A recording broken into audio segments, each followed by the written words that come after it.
One thing we can do to stop violence against women and girls is accept that the onus for stopping the violence against women and girls should not only be upon the women and girls who suffer violence. Why should wahine be the victims and also be expected to be the ones to find the solution to the problem? Men, our tāne need to take accountability on a societal level. One example of this in the real world could be if your mate is making off-colour comments about women, you call them out there and then.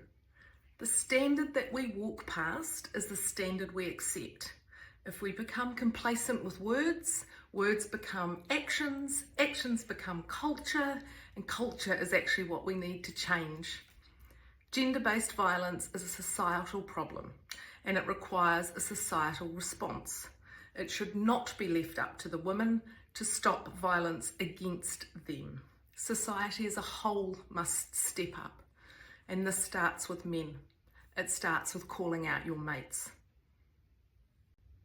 A world without gender-based violence is a world with wings.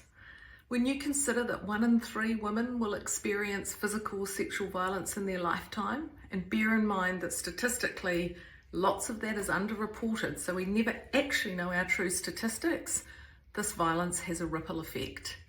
The violence to the individual will affect their physical, their mental, their emotional health.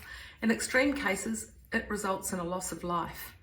This violence often affects your financial health and career, as well as your ability to move through the world safe and secure in your body, safe and secure in your relationships, and safe and secure in the community.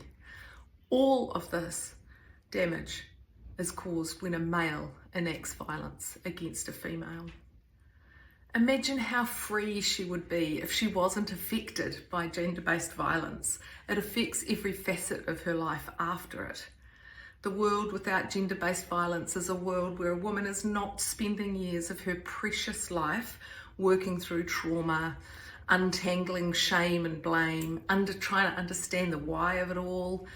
It's a world where she's not spending years of her life navigating a justice system. Imagine what she could achieve if she could live in a world free of gender-based violence. If I could speak to all the women and girls in Aotearoa, New Zealand, I would say that your voice matters. Your experience and your story matters. Gender-based violence flourishes in silence. If you have been a victim of gender-based violence, you will need to know that the shame is not yours. The shame belongs to the abuser and all of those who enable them. You have at times likely felt alone, isolated in your experience, but this is a tool that abusers weaponize. They use shame and silence against their victim survivors. What we need to do as a society is find the connection through our voices to find a safe way to share our stories so that as a community we can begin to place the blame and shame where it belongs, which is firmly on the abuser. We can then work to prevention. Abusers operate in silence and they rely on this silence to perpetrate their abuse. But if women and girls can find a way to forge ahead in unity with our shared experiences when facing gender-based violence, this would be a great start to ridding ourselves of the tools that abusers can use. We must collectively and as a society break the silence by sharing our lived experiences. We must normalise speaking out. We need to remind our women and girls that you are more than what they did to you, that their abuse does not define you, and that even when you feel most alone, you are not. We've got you.